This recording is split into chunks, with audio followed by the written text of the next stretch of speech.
Hi, my name is Gautam, and I actually stay in Markajgi itself. Like, I had this back pain. It's been 1.5 years. I have tried many treatments like chiropathy, oil massage, physiotherapy especially, but it didn't work out as much like what I expected. I strongly suggest homeopathy. You people can carry on with the homeopathy. Area Malkajgiri, and doctor name is like Nagesharov, and the clinic name is Neocare Homeopathy. ప్రేక్షకులకు వీక్షకులకు అందరికీ కూడా నమస్కారం. కార్యక్రమాన్ని ప్రారంభం చేసేటువంటి ముందు చక్కటి శ్లోకంతో కార్యక్రమాన్ని ప్రారంభం చేసుకుందాం. శ్రీ విద్యాం జగదహం దాత్రిం స్వర్గస్థితిలయేశ్వరీం నమామి లలితా నిత్యం మహాత్రిపుర సుందరీం చతుర్భుజే చంద్రకళావతాంసే కుచున్నతే కుంకుమారాగశోణి పుండ్రక్షుభాషాం పుష్పపుష్పవానాం మస్తే నమస్తే జగదేకమాతః జ్ఞానానందమయం దేవం నిర్మలాస్ఫటికాకృతిం ఆధారం సర్వవిద్యానాం మహయగ్రీవముపాస్మయే. నమస్కారం. మరి ఈరోజు వీడియోలో భాగంగా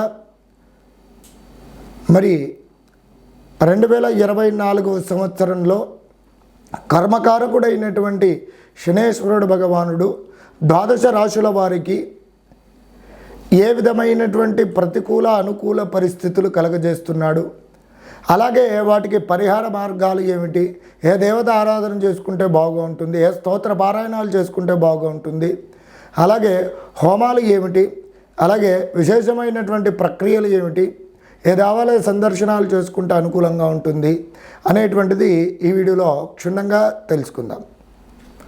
మేషరాశి వారికి 2024 సంవత్సరంలో శనేశ్వరుడు భగవానుడు ఏ విధమైనటువంటి ప్రతికూల అనుకూల పరిస్థితులు కలగజేస్తున్నాడు, వాటికి పరిహారాలు ఏమిటి, స్తోత్ర పారాయణాలు ఏమిటి, హోమాలు ఏమిటి, తగు విధమైనటువంటి ప్రక్రియలు ఏమిటి అనేటువంటిది ఈ వీడియోలో తెలుసుకుందాం.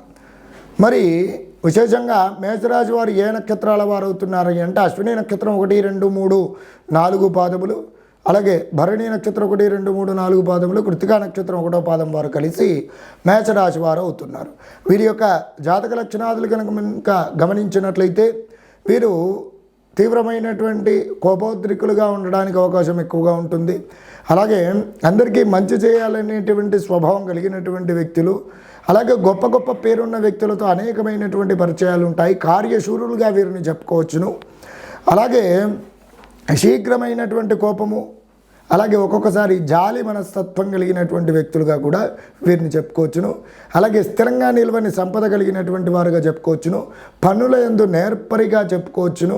కార్యశూరులు, అలాగే విశేషమైనటువంటి క్రీడారంగం నందు నైపుణ్యం సంపాదిస్తారు. అలాగే భూ సంబంధిత లావాదేవీలలో చాకచక్యులుగా వ్యవహరించడానికి అనుకూలంగా ఉంటుంది. అలాగే వీరికి ఆర్థికపరమైనటువంటి విషయాలలో యోగకారకమైనటువంటి ఫలితాలు, అలాగే ఫైనాన్స్ తదితర రంగాలలో, అలాగే వివిధ రంగాల వ్యాపార సంస్థలలో, పశు సంబంధిత వృత్తులలో, అలాగే సైనిక వృత్తులలో చాలా విశేషంగా పేరు ప్రఖ్యాతులు, క్రీడా రంగం నందు చాలా పేరు ప్రఖ్యాతులు సంపాదిస్తారు. ఇవి వీరి యొక్క జాతక లక్షణాలు. ఇక ఈ 2024 సంవత్సరంలో కర్మకారకుడైనటువంటి శని వీరికి మేషరాశి వారికి ఏ స్థానంలో ఉన్నారు అని కనుక చూసుకున్నట్లయితే మేషరాశి వారికి ఏకాదశ స్థానం 11వ స్థానంలో మరి శుభ యోగకారకంగా ఉన్నారు. వీరికి ప్రతికూల పరిస్థితులు కాకుండా శనేశ్వరుడు భగవానుడు అనుకూలమైనటువంటి పరిస్థితులే కలుగజేస్తున్నాడు. మేషరాశి వారికి 2024 సంవత్సరంలో మరి శనేశ్వరుడు భగవానుడు ఏకాదశి స్థానంలో ఏ విధమైనటువంటి శుభయోగ పరిణామాలు కలుగజేస్తున్నాడయ్యా అని కనుక చూసుకున్నట్లయితే ఆరోగ్యం అర్థలాభంచ స్త్రీ పుత్ర సుఖవర్ధనం చిత్తశుద్ధిభీష్టార్థం ఏకాదశ స్థానకే శనౌ అనేటువంటి శాస్త్రవచనం రీత్యా ఆరోగ్యం చాలా వృద్ధి చెందుతుంది, అనారోగ్య సమస్యలు అనేటువంటివి తొలగిపోతాయి, ఆర్థికపరమైనటువంటి విషయాలు చాలా యోగకారకమైనటువంటి ఫలితాలను ఇస్తాయి, ధనలాభం కలుగుతుంది, చేసేటువంటి వృత్తి కానివ్వండి వ్యాపారం కానివ్వండి చాలా యోగదాయకమైనటువంటి అభివృద్ధి అనేటువంటిది కలుగుతుంది. అలాగే మరి స్త్రీ పుత్రాదికలతో చాలా సంతోషంగా జీవిస్తూ ఉంటారు.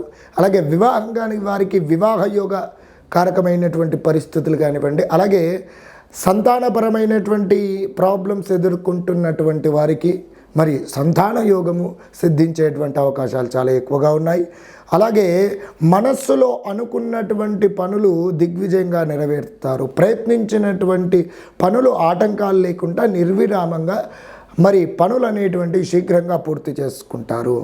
అలాగే మరి చక్కటి సంతాన ప్రాప్తి, అలాగే అనుకున్నటువంటి మనోభీష్టాలు అనేటువంటివి చక్కగా నెరవేరుతాయి.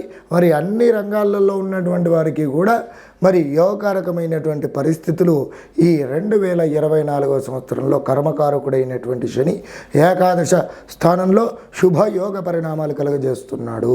విద్యార్థులకు విద్యపైన చక్కటి మరి ఆసక్తి అనేటువంటిది కలగడం, విదేశీయానం కోసం చేసేటువంటి ప్రయత్నాలు తప్పకుండా సఫలీకృతం అవుతాయి. వ్యాపార సంస్థలకు వ్యాపార వృద్ధి కలుగుతుంది.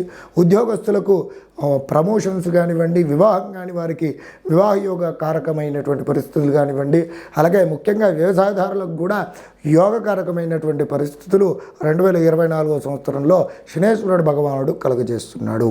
ఈ విధంగా మరి మేషరాశి వారికి ఏమిటి, శనేశ్వర్ భగవానుడు యోగకారకమైనటువంటి పరిస్థితులు కలుగజేస్తున్నాడు. ఈ రాశివారు ముఖ్యంగా మరి కుజగ్రహ ఆరాధన చేసుకోవడం చాలా ఉత్తమమైనటువంటిది. రాశినాథుడైనటువంటి కుజుడి యొక్క అనుగ్రహం పొందడానికై కుజగ్రహాన్ని ధ్యానం చేసుకోవడం, అలాగే మరి వీరిక అత్యుత్తమైనటువంటి పరిస్థితులు పొందడానికై ఈ రాశివారు ముఖ్యంగా సుబ్రహ్మణ్యేశ్వర స్వామి ఆరాధన చేసుకోవడం చాలా ఉత్తమమైనటువంటిది. అలాగే వీరు ప్రతినిత్యము కూడా పఠించవలసినటువంటి నామజపం ఓం హ్రీం లక్ష్మీ నారాయణాయ నమః అనేటువంటి నామాన్ని ప్రతినిత్యం జపించండి. ఉత్తమోత్తమైనటువంటి ఫలితాలను పొందండి. శనిపీడ పరిహారార్థమై పరిహారాల్లో భాగంగా మొదటగా దానాలు కనుక చూసుకున్నట్లయితే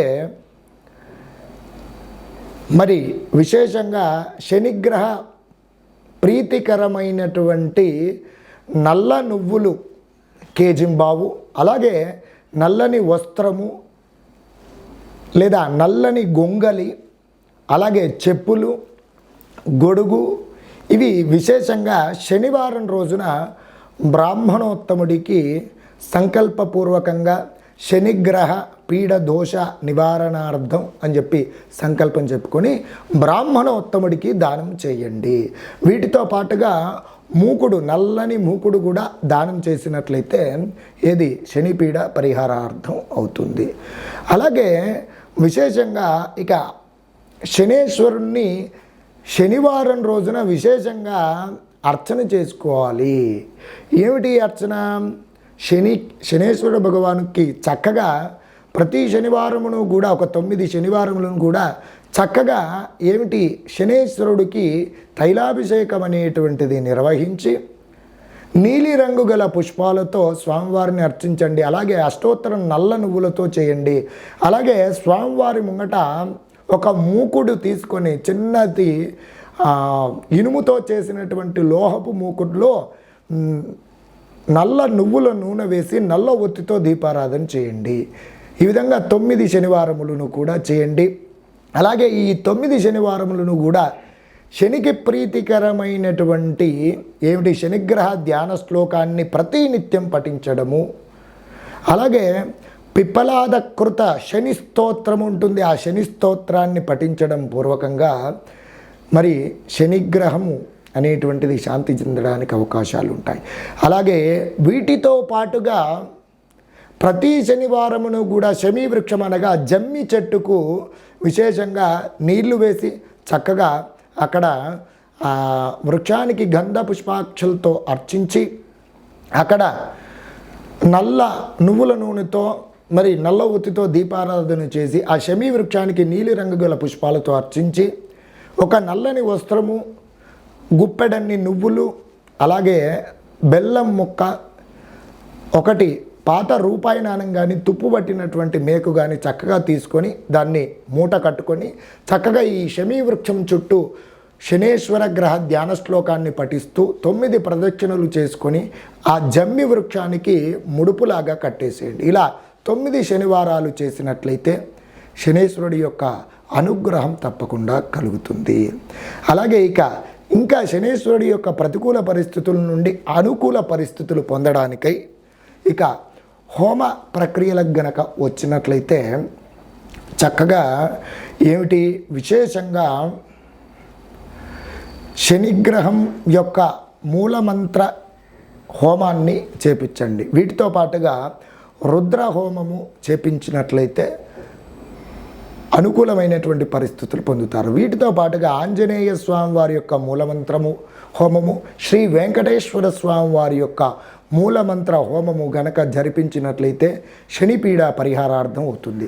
అలాగే ఈ శని గ్రహపీడతో బాధపడుతున్నటువంటి వారు దేవతార్చనలో భాగంగా చక్కగా ఆంజనేయ స్వామి వారిని ప్రతి శనివారం అర్చించుకోవడము, అలాగే వెంకటేశ్వర స్వామి వారిని ప్రతి శనివారం అర్చించుకోవడము, పరమేశ్వరునికి శనివారం రోజున ప్రదోషకాలంలో మరి అభిషేకం అనేటువంటిది జరిపించడం, పరమశివుని ఆరాధన, అలాగే ఆంజనేయ స్వామి వారి యొక్క ఆరాధన, వెంకటేశ్వర స్వామి వారి యొక్క ఆరాధన, ఈ 3 దైవములను గనక చక్కగా ప్రార్థించి వారి యొక్క స్తోత్ర పారాయణాదులు, అలాగే ఈ దేవతల యొక్క మూలమంత్ర హోమములు గనక చక్కగా జరిపించినట్లయితే శనిపీడ పరిహారార్థం అవుతుంది. విశేషంగా ఆంజనేయ స్వామి వారికి శనివారం రోజున సింధూరము వేయించి చక్కగా తమలపాకులతో కూడా అర్చించినట్లయితే శనిపీడ పరిహారార్థం అవుతుంది. అలాగే ఆంజనేయ వరద గోవింద అనేటువంటి నామాన్ని ప్రతినిత్యము పఠించడం పూర్వకంగా శనిపీడ పరిహారం కావడానికి అవకాశాలు ఉన్నాయి. అలాగే విశేషంగా ఈ శనివారం రోజున శివాలయంలో ఒకసారి సరే ఏదైనా సరే ఏ దేవాలయంలోనైనా సరే వెంకటేశ్వర స్వామి దేవాలయం కానివ్వండి, ఆంజనేయ స్వామి వారి దేవాలయం కానివ్వండి, శివాలయంలో కానివ్వండి శనివారం రోజున విశేషంగా అన్న సంతర్పణ కార్యక్రమం అనేటువంటిది నిర్వహించండి. అన్నప్రసాద వితరణ చేయండి. అదే రోజున తమకు వీలైనంత కొద్ది మందికి పేదలకు కానివ్వండి, వృద్ధులకు కానివ్వండి నువ్వులతో చేసినటువంటి పదార్థాలను, అలాగే నల్లని రంగు గల పళ్ళు, నల్లని రంగు గల కంబళ్ళు కానీ వస్త్రాలు కానివ్వండి, వారు వేసుకునే విధంగా వస్త్రాలు అనేటువంటివి చక్కగా చెప్పులు కానివ్వండి, గొడుగులు కానివ్వండి ఇవన్నీ కూడా దానం చేయండి. వృద్ధులకు కానివ్వండి, అక్కడ బ్రాహ్మణోత్తములకు కానివ్వండి, అనాథలకు కానివ్వండి. ఈ విధంగా చేసుకున్నట్లయితే చక్కగా శనిగ్రహం అనేటువంటిది ప్రతికూల పరిస్థితుల నుండి అనుకూల పరిస్థితులు ఏర్పడి చక్కటి విశేషమైనటువంటి యోగకారకమైనటువంటి పరిస్థితులను తప్పకుండా పొందుతారు. సర్వే జనా సుఖినో భవంతు. నమస్కారం.